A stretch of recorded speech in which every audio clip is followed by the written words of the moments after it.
Greetings of the day, everyone. Welcome to Studify Success. I am Soumya, and today we are going to start a new chapter that is matter in our surrounding. This is from class 9 science. So let's start the chapter. जब हम अपने surrounding में देखते हैं तो हम बहुत सारे वेरियस ऑब्जेक्ट्स देख सकते हैं. वो सब डिफरेंट टाइप्स के होते हैं, डिफरेंट टेक्सचर्स के होते हैं. उन सब के बीच में बहुत डिफरेंसेस होता है. There are some examples on your screen, that is water, tea, blackboard, notebook, television और stapler, some flow of winds जो हम आंखों से नहीं देख पाते but उनके effects visual होते हैं हमारे लिए. So we have to study our surrounding, that is inside, on earth, under earth, in space, etc. and this is called science. तो हमने इन सारे ऑब्जेक्ट्स को स्टडी करने के लिए इनको एक वर्ड दिया है, दैट इज मैटर. तो मैटर क्या होता है? Matter is anything that occupy space and has मास. कोई भी ऑब्जेक्ट जो फिजिकली अवेलेबल है उसको, और वो हमें आंखों से दिखे ना दिखे, हमें हमारी कोई ना कोई सेंस ऑर्गन उसे फील कर पाती है. For example, air we cannot see from our eyes, but we can sense it on our skin or also through the nose, etc. Now कोई भी चीज़ जो कुछ स्पेस ऑक्यूपाई करती है और जिसमें कुछ मास है उसे हम मैटर कहते हैं. So ये जो स्टडीज़ हैं ये कोई नई तो नहीं है.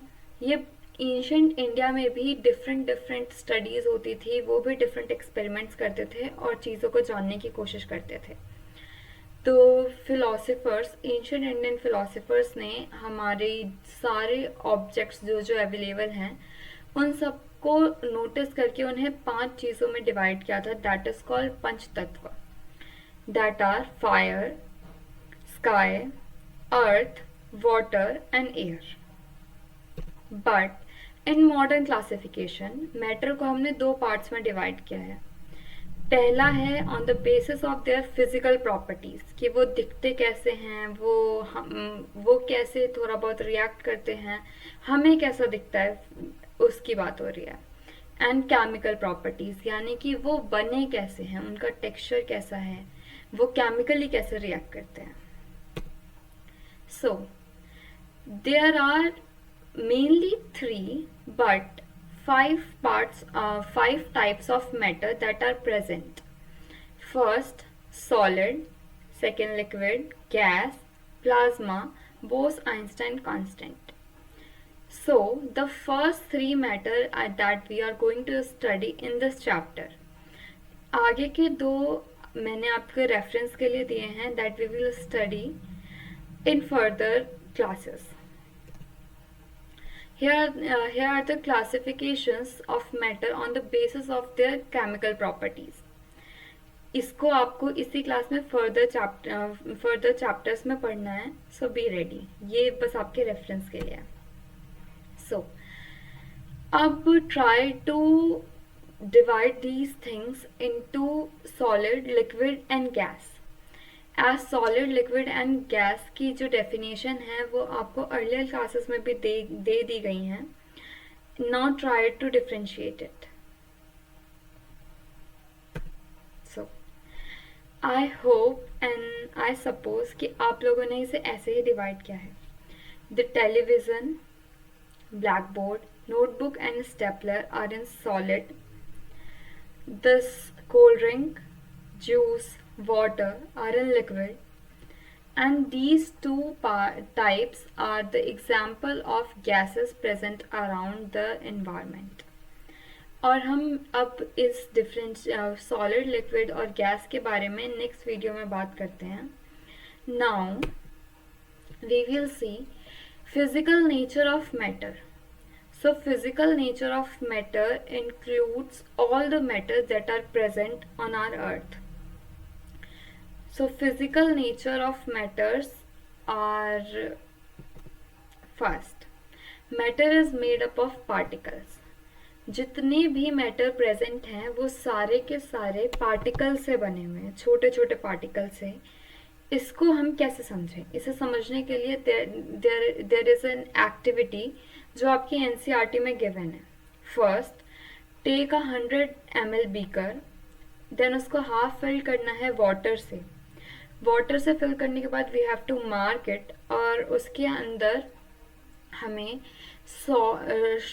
सॉल्ट या फिर शुगर कुछ भी ऐड करना है।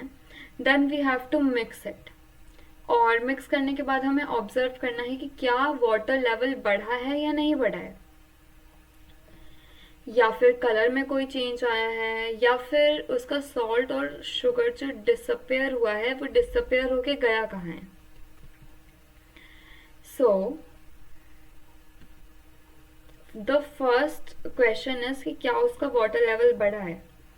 हमने तो 1 चम्मच या 2 चम्मच शुगर डाला था, तो वो कुछ और मास ऑक्यूपाई करता है, तो फिर तो वाटर लेवल बढ़ जाना चाहिए, बट ऐसा नहीं होता है। सेकेंड, तो ये डिसअपेयर होके जाता कहाँ है, और इस ये जो लेवल है ये क्यों नहीं चेंज हुआ, ये सब अब हम नेक्स्ट स्लाइड में देखते हैं। So the salt and sugar particles occupy between the space of water molecules. water molecules जो है उन सब के अंदर कुछ कुछ स्पेस हैं, मॉलिक्यूलर लेवल पे हमें नहीं दिख रहा, बट वो मॉलिक्यूलर लेवल पे अवेलेबल है। मॉलिक्यूलर लेवल पे जो अवेलेबल उसके इंटरमॉलिक्यूलर स्पेसेस हैं, जो सॉल्ट और शुगर हमने उसके अंदर डिसॉल्व किया है, वो समवेयर उस स्पेस में जाके फिट हो गए हैं। इस वजह से वहां पे कोई भी वॉल्यूम इंक्रीज नहीं हुआ है। नेक्स्ट, जो टाइनी पार्टिकल्स हैं वो all over the water spread हो गए हैं। ऑल ओवर स्प्रेड होने के बाद वो अंदर ही डिसॉल्व हो गए हैं। इस वजह से हमने देखा कि वो पूरा through out the mixture mix हो गए हैं। नेक्स्ट, अब ये जो ऑल ओवर वॉल्यूम है, उसके अंदर कुछ एम्प्टी स्पेसेस हैं जहाँ पे सॉल्ट एंड शुगर डिसॉल्व हो गए हैं। इस वजह से उसका कोई भी लेवल राइज नहीं हुआ है।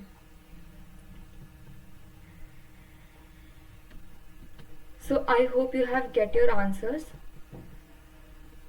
Next, how small are this particles, मतलब अब हमने देख लिया कि पार्टिकल्स से बना हुआ है, और पार्टिकल्स के बीच में स्पेसेस भी हैं, बट अब ये जो मैटर के पार्टिकल्स हैं ये कितने छोटे हो सकते हैं। इसके लिए first, this is your activity 1.2 from NCERT. Take 2-3 crystal of potassium permanganate and dissolve them in water. Water कितना होना चाहिए? 100 ml। नाउ हम 100 ml वाटर में से जब वो अच्छे से डिसॉल्व हो जाएगा, देन हम उसका 10 ml वाटर निकालेंगे और 99 ml क्लीन वाटर में डाल देंगे। जैसे ही हमने पिंक कलर का वाटर निकाला और दूसरे 90 ml ऑफ वाटर में डाल दिया, तो वो भी कुछ पिंकिश, उस पे पिंकिश वो दिखने लग गया। फिर हम वहां से 10 ml निकालेंगे और फिर एक क्लियर वाटर के बीकर में डाल देंगे 90 ml के, वो भी कुछ पिंकिश हो जाएगा। अब हम यही एक्टिविटी 5 to 8 टाइम्स रिपीट करेंगे, और जो लास्ट वाला वाटर होगा, जो लास्ट में जो हमारा जो बीकर होगा, उसके अंदर भी कुछ कुछ कलर होगा जो हमें दिख रहा होगा। नाउ 5 to 8 टाइम्स ये एक्टिविटी परफॉर्म करने के बाद भी लाइटली कलर आर विजिबल, इससे पता चलता है। और जबकि हमने बस 10 ml ऑफ वाटर लिया था, इससे पता चलता है कि पार्टिकल ऑफ मैटर बहुत ज़्यादा स्मॉल भी हो सकते हैं दैट कंटेन, और एक क्रिस्टल में, एक पोटेंशियल परमैंगनेट के क्रिस्टल में millions of tiny particles available हो सकते हैं। ये इतने छोटे होते हैं कि हम इन्हें इमेजिन भी नहीं कर सकते हैं शायद।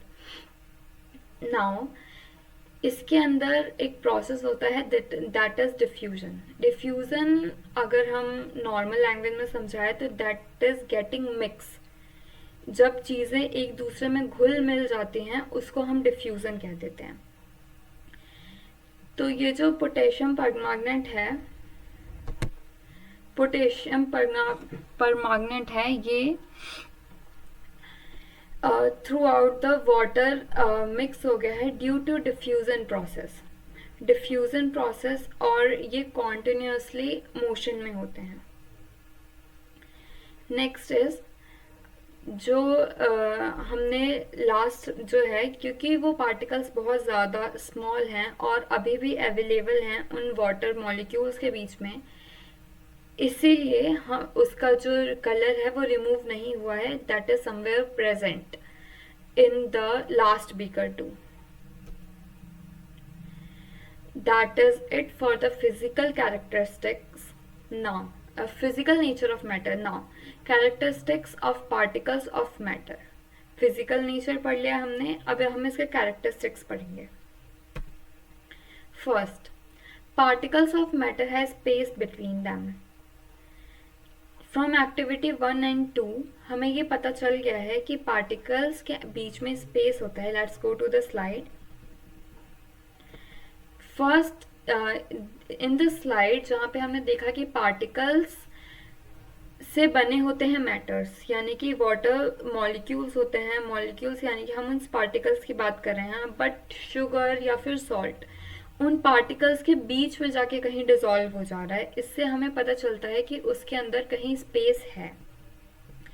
एंड इन सेकेंड एक्टिविटी भी, सेकेंड एक्टिविटी 2, जो पोटेशियम परमैंगनेट के क्रिस्टल्स हैं वो वाटर के बीच में जाके कहीं डिसॉल्व हो रहे हैं। तो that is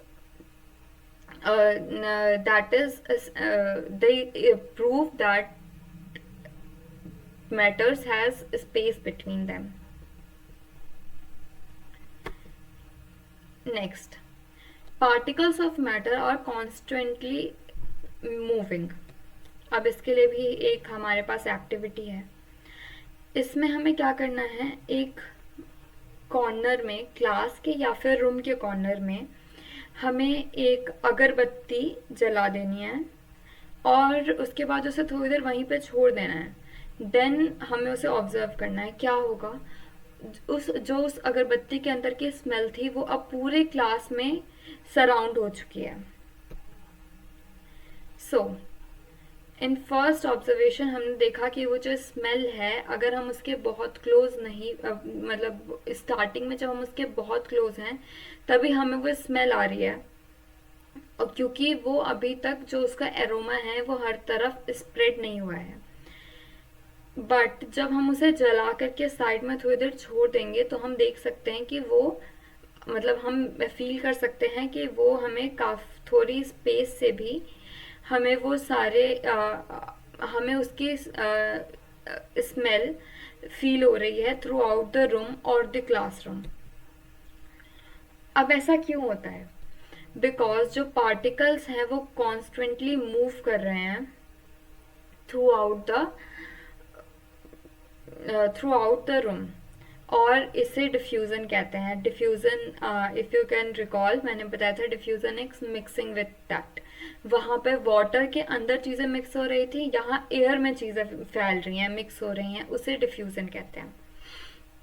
effect of heat, जब हीट इंक्रीज होता है तो डिफ्यूजन भी उसके साथ साथ बढ़ जाता है। फॉर एग्जाम्पल, अगर आपने गर्म पानी लिया है और ठंडा पानी लिया है, आप उन दोनों में शुगर डिसॉल्व करने की कोशिश करो तो यू विल नोटिस कि गर्म पानी में शुगर जल्दी डिसॉल्व हो जाती है as comparison to cold water.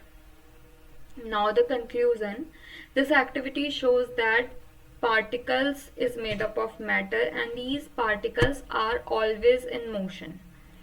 Higher temperature increase diffusion, और जिसकी वजह से हमें फ्रेग्रेंस बहुत दूर तक आई थी।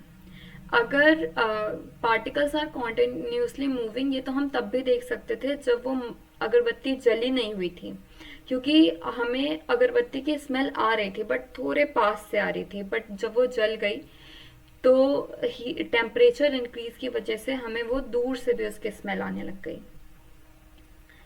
Next, particles of matters are continuously moving के और भी कुछ एक्टिविटीज़ हैं. इसमें क्या है कि हमें एक 2 ग्लासेस या फिर बीकर्स में वाटर फिल करना है. फिल करने के बाद हमें ब्लू या रेड इंक उसमें डाल देना है फर्स्ट बीकर में, और सेकंड बीकर में हमें हनी डाल देना है. नाउ अब हमें उन्हें अनडिस्टर्ब किसी भी कॉर्नर में छोड़ देना है. Now we have to observe it. First immediately क्या होगा, जो पहला बीकर है उसके अंदर स्लोली इंक डिजॉल्व होने स्टार्ट हो जाएगी और ऑल डायरेक्शंस में वो डिजॉल्व होने लग जाएगी, जिसको हम डिफ्यूजन कहते हैं. सेकंड बीकर में क्या होगा, इमिडिएटली वो जो हनी है वो सेटल डाउन हो जाएगी बॉटम में. वो क्यों नहीं स्प्रेड हो पा रही है, बिकॉज वो इंक जैसी डेंस नहीं है. इंक बहुत कम डेंस है और हनी थोड़ा ज़्यादा डेंस है. इस वजह से वो नीचे जाके सेटल हो गई है, जो कि हमें विजुअल होगा. आफ्टर सम टाइम जो इंक है वो पूरे में अच्छे से स्प्रेड हो गई है, बिकॉज उसकी डेंसिटी कम है, उसमें डिफ्यूज़न जल्दी काम कर रहा है. बट जो हनी है वो मिक्स होने में टाइम लगाएगी और हमें उसे डिज़ोल्व करने के लिए उसको स्ट्रिक्ट भी करना पड़ सकता है.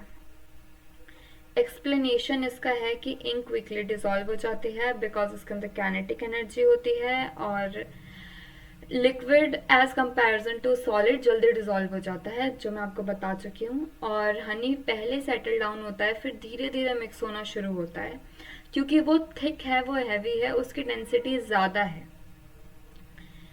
And here are the conclusion कि रेट ऑफ डेंसिटी और viscosity is mixing of 2 liquids depend करती है डिफ्यूजन प्रोसेस पे. जो लाइटर लिक्विड है जैसे कि इंक, वो जल्दी डिजॉल्व हो जाता है एज कंपैरिजन टू हनी. 1.5 हमें क्या करना है, हमें कार्बन इन एक्टिविटी 1.5 हमें क्या करना है, कॉपर सल्फेट या फिर पोटेशियम परमैंगनेट. हमने ये क्यों यूज़ किया है, क्योंकि पोटेशियम परमैंगनेट से पिंक कलर आता है, जो कि बहुत डार्क पिंक कलर होता है. एंड कार्बन सल्फेट से हमें ब्लू कलर मिलता है इन वाटर, जब हम उसे वाटर में डिसॉल्व करते हैं. तो हमें क्या करना है, इनमें से कुछ भी एक उठाना है और एक को हॉट वाटर में डालना है और एक को कोल्ड वाटर में डालना है. हम एग्जाम्पल के लिए मान सकते हैं कि हमने कॉपर सल्फेट इसके अंदर डाला है. नेक्स्ट, और हमें उसे छोड़ देना है बिना उसे मिक्स किए हुए, कुछ नहीं करना है, उसे बस साइड में छोड़ देना है और हमें उसके रिजल्ट्स को ऑब्जर्व करना है.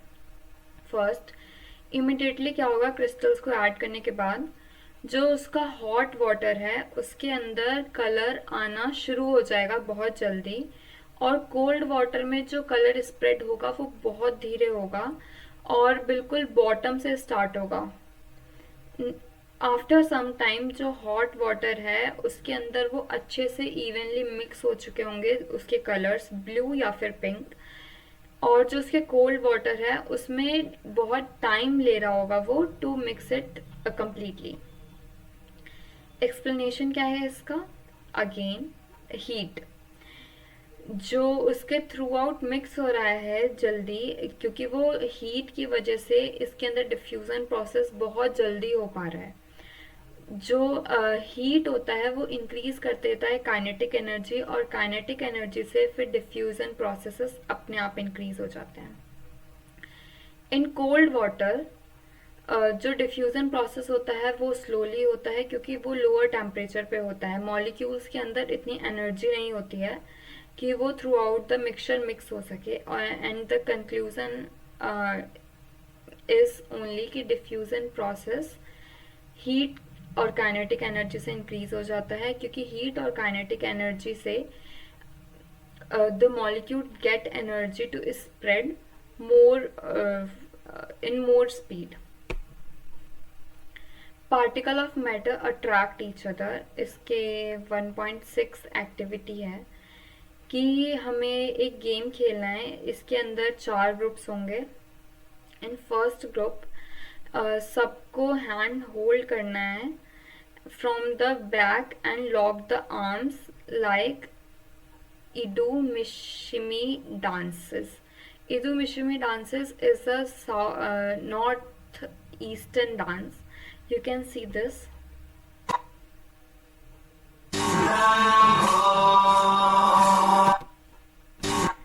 So this is the dance.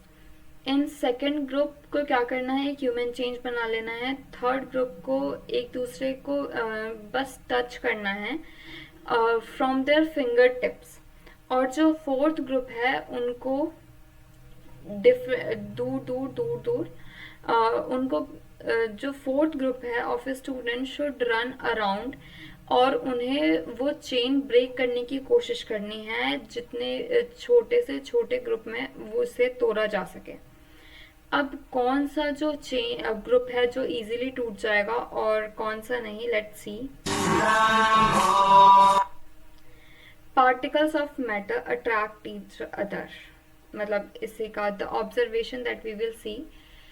जो पहला ग्रुप, कौन सा ग्रुप इजीली टूट जाएगा, जो थर्ड ग्रुप है जिसने बस अपने आप को एक दूसरे को फिंगर टिप्स से टच किया है, वो सबसे ज्यादा इजीली टूट जाएगा क्योंकि वो वीकेस्ट बॉन्ड है. उनका फोर्स बहुत कम है तो उन्हें सेपरेट करना बहुत इजी होगा. और कौन से ग्रुप को बहुत मुश्किल लगेगी, तो जिन्होंने अपने आर्म्स को लॉक कर रखे हैं उन्हें ब्रेक करने में थोड़ा टाइम लगेगा बिकॉज उनके बॉन्ड्स बहुत टाइटली लॉक्ड हैं. And it's explanation is again कि जो पहला ग्रुप है उसके अंदर स्ट्रॉन्ग मॉलिक्यूलर फोर्सेस है, उन्होंने टाइटली एक दूसरे को बॉन्ड कर रखा है, उनका एक फिक्स शेप होगा, वॉल्यूम होगा, इस वजह से फर्स्ट ग्रुप को तोड़ना मुश्किल है. जो सेकंड ग्रुप है उसको मॉडरेट है तोड़ना क्योंकि वो उनके अंदर हम मूवमेंट अलाउ कर रहे हैं, वो इतने फ्री हैं कि वो मूव कर पा रहे हैं. दे आर लाइक लिक्विड की तरह हैं और उन्हें ब्रेक करके अपार्ट किया जा सकता है, बट थर्ड ग्रुप से ज्यादा टाइम लगेगा उसमें. अब जो थर्ड ग्रुप है जिन्होंने एक दूसरे को बस फिंगर टिप से टच कर रखा था, वो फ्रीली मूव कर सकते थे, तो उनको तोड़ना बहुत ज्यादा हार्ड नहीं है, आराम से टूट जाएंगे. एंड द कंक्लूजन इज कि पहला ग्रुप बहुत लेट टूटेगा, सेकंड उससे जल्दी और थर्ड बहुत ज़्यादा जल्दी टूट जाएगा क्योंकि डिपेंड करता है कि स्ट्रेंथ ऑफ इंटरमॉलिक्यूलर फोर्सेस कैसे हैं. अगर इंटरमॉलिक्यूलर फोर्सेस के बीच की स्ट्रेंथ ज़्यादा है तो उन्हें ब्रेक करने में हमें टाइम लगेगा. नाउ इन एक्टिविटी 1.7 में क्या है कि हमें कुछ पार्टिकल्स दे रखे हैं, कुछ चीज़ें दे रखी हैं, ऑब्जेक्ट्स, जैसे कि iron nail, piece of chalk, rubber band. अब हमें इसे हैमर, कटिंग, स्ट्रेचिंग, इन सब से इन्हें ब्रेक करना है. सो आयरन नेल को ब्रेक करना बहुत मुश्किल है इवन विथ हैमर, क्योंकि इनके अंदर जो फोर्स है वो बहुत अच्छे से कनेक्टेड है और उनको कट करना या डिफॉर्म करना मुश्किल है. पीसेस ऑफ चॉक को प्रेस करके या फिर हैमर करके आराम से तोड़ दिया जाता है क्योंकि इनके ये जो सॉलिड्स हैं ये दे आर लाइक चॉक और वो एक दूसरे में बस मिक्स है. We can break it easily. And rubber band को हम स्ट्रेच करके इजीली तोड़ सकते हैं, और या फिर अगर हम उसे स्ट्रेच करके छोड़ दें तो वापस वो अपने ओरिजिनल शेप में आ जाएगा. नेक्स्ट इसके एक्सप्लेनेशन क्या है कि आयरन के अंदर का जो आयरन के अंदर स्ट्रॉन्गेस्ट फोर्स ऑफ अट्रैक्शन है दैट इज मेटालिक बॉन्ड, और वो सॉलिड है, इस वजह से वो टाइटली पैक्ड है. चॉक के अंदर वीक फोर्स ऑफ अट्रैक्शन है, इसे ब्रिटल सॉलिड कहा जाता है. जैसे कि मैंने आपको बताया कि वो पाउडर हैं सारे और वो एक दूसरे से बस कनेक्टेड हैं. और जो रबर बैंड है उसके अंदर वीकेस्ट फोर्स है जो बहुत ज़्यादा फ्लेक्सिबल, सॉलिड है और इलास्टिक है. Next from activity 1.8 we will continue in the next chapter. Now let's quickly recap the chapter. So what we have studied today, आज हमने matter in our surrounding start किया है. उसके अंदर हमने ये देखा कि दुनिया में तो बहुत सारे ऑब्जेक्ट्स होते हैं, उसके बाद उन सबको मैटर कहते हैं जो ऑक्यूपाई स्पेस एंड हैव मास. उसके बाद एंशिएंट इंडियन फिलोसोफर्स ने इन्हें कैसे डिस्ट्रीब्यूट किया है, मॉडर्न क्लासिफिकेशंस इनके क्या हैं, इनमें से सॉलिड, लिक्विड और गैस हमें पढ़ने हैं और ये आपको फर्दर चैप्टर्स में पढ़ना है। सॉलिड, लिक्विड, गैस को हम कैसे कैसे क्लासीफाई करते हैं। Next, physical nature of matter में हमने दो चीज़ें पढ़ी। एक, matter is made up of particle, जिसके लिए हमने एक्टिविटीज देखी। And second is how small are these particles. After this we have studies characteristics of particles of matter, जिसमें हमने देखा particles of matter have space between them, particles of matters are continuously moving, and particles of matter attract each other और उन सब के अंदर एक intermolecular forces होते हैं। And from 1.8 activity we will continue in our next chapter. Thank you so much, and you can find this notes in the description. Thank you.